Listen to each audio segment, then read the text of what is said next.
اعوذ باللہ من الشیطان الرجیم۔ پناہ مانگتا ہوں میں اللہ کی شیطان مردود سے۔ بسم اللہ الرحمن الرحیم۔ شروع اللہ کے نام سے جو بڑا مہربان نہایت رحم والا ہے۔ دا باٹم لائن کے ناظرین اکرام، السلام علیکم۔ محترم ناظرین، ہم اپنی آج کی ویڈیو میں حضرت بابا فرید الدین مسعود گنج شکر رحمت اللہ علیہ کی ایک انوکھی کرامت آپ کے سامنے پیش کریں گے کہ کیسے ایک درخت آپ کے پیچھے پیچھے چلنے لگا۔ ناظرین کرام، حضرت بابا فرید الدین مسعود گنج شکر رحمت اللہ علیہ کی پوری زندگی کا اگر غور سے احاطہ کیا جائے تو ہمیں یہ بات واضح طور پر عیاں ہو جاتی ہے کہ حضرت بابا فرید نے ہوش سنبھالتے ہی یاد الہی کا دامن پکڑ لیا اور انہوں نے یہ بات دل میں ٹھہرا لی کہ جو رزق انہیں اللہ کی طرف سے ملے گا اسی پر گزارا کریں گے۔ اس سلسلہ میں انہیں بے پناہ فاقہ کشی برداشت کرنا پڑی، زندگی کی بنیادی ضرورتوں سے محروم ہونا پڑا، مگر چونکہ ان کے سامنے صرف ایک ہی منزل تھی کہ اللہ ان سے راضی ہو جائے اور ان کی عبادت کو اللہ اپنی بارگاہ میں قبول فرما لے۔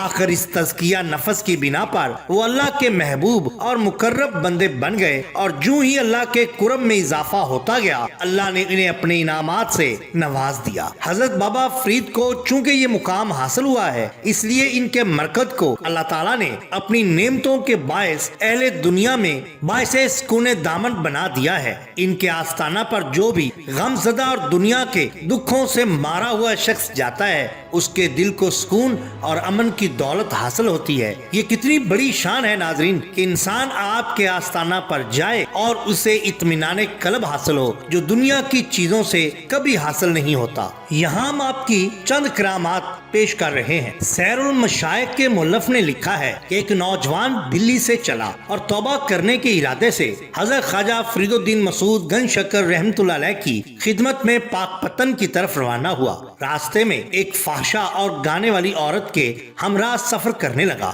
چونکہ یہ نوجوان خوبصورت اور خوش شکل تھا، وہ عورت اس کے بڑے قریب ہوتی گئی، مگر چونکہ وہ توبہ کے ارادے سے نکلا تھا اس کی طرف توجہ نہ کرتا۔ سفر کے دوران ان کا قافلہ ایک ایسی جگہ رکا کہ دونوں کو ایک ہی کمرہ میں رات گزارنا پڑی۔ چونکہ دونوں ہی تھے، دوسرے لوگ دوسری جگہوں پر تھے، اس عورت نے کوشش کی کہ ان کو اپنے دام میں قابو کر لے۔ آدھی رات کا وقت ہوا، عورت جتن کر رہی تھی کہ اچانک کوئی شخص کمرے میں آن پہنچا اور ایک زوردار تمانچہ اس نوجوان کے منہ پر مارا اور فرمایا، او بے ادب، تم توبہ کے ارادے سے حضرت بابا فرید الدین مسعود گنج شکر رحمت اللہ علیہ کے پاس جا رہے ہو اور راستے میں ان کاموں میں مبتلا ہو گئے ہو۔ یہ کہہ کر وہ آدمی غائب ہو گیا۔ نوجوان استغفر اللہ کہتے ہوئے اٹھا اور کمرے سے باہر چلا گیا۔ جب وہ پاک پٹن حضرت بابا فرید الدین مسعود گنج شکر رحمت اللہ علیہ کی خدمت میں حاضر ہوا تو آپ نے اسے دیکھتے ہی فرمایا، الحمدللہ، تم اس فحشا عورت کے مکر سے بچ گئے۔ اسی طرح خزینۃ الاصفیاء میں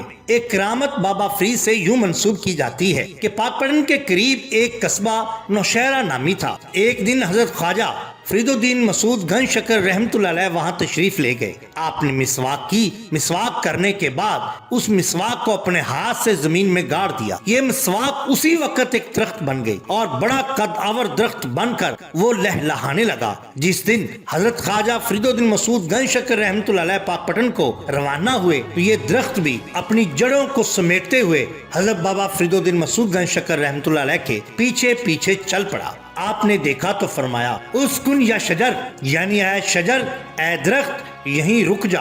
لیکن درخت وہاں رکنے کی بجائے آپ کے پیچھے پیچھے آتا رہا۔ آپ نے اسے پھر کہا، میں تمہیں یہ کہہ رہا ہوں کہ یہاں پہ رک جا، لیکن وہ عشق و محبت کی وجہ سے وہاں نہ رک پایا۔ تیسری بار آپ نے غصے سے رکنے کو کہا اور اس کی شاخوں کو مضبوطی سے پکڑا اور ہلاتے ہوئے فرمایا، بے ادب، یہاں رک جاؤ۔ اس کی جڑیں زمین کے باہر ہی تھیں اور شاخیں زمین میں جا لگیں۔ وہ درخت اس طرح جھک گیا کہ گویا آپ کے سامنے سرے خم تسلیم کر لیا۔ سیر الاقطاب کے مصنف نے بھی لکھا ہے کہ میں نے اپنی آنکھوں سے اس درخت کی زیارت کی ہے جو آج بھی حضور بابا فرید مسعود گنج شکر رحمت اللہ علیہ کے حکم سے سر جھکائے ہوئے کھڑا ہے۔ ناظرین کرام، یہ شان ہوتی ہے اولیاء اللہ کی۔ اگر آپ کو ہماری یہ ویڈیو پسند آئی ہو تو لائک کیجئے، سبسکرائب کیجئے، ہمارے channel the bottom bottom line کو، تاکہ ہم آپ کے لیے اور بھی بہترین ویڈیوز لا سکیں۔